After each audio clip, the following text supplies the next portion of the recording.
Maraming mayaman na poor in spirit, na yumakap sa ating Panginoon, umasa sa Kanya at hindi sa sarili nilang lakas. Ito po ang yaman na gusto ng Panginoon.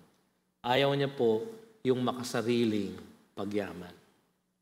Sundin natin ang katuroan ng ating Panginoon na tanawin ang walang hanggang kayamanan natin sa langit. At unahin lagi ang kanyang paghahari sa ating buhay. Sabi sa 1 Timothy chapter 6, verses 17 to 19. As for the rich of this present age, charge them not to be haughty. Huwag mayabang. Okay lang ang mayaman, huwag mayabang. Do not be haughty, nor to set their hopes on the uncertainty of riches, but on God, who richly provides us with everything to enjoy.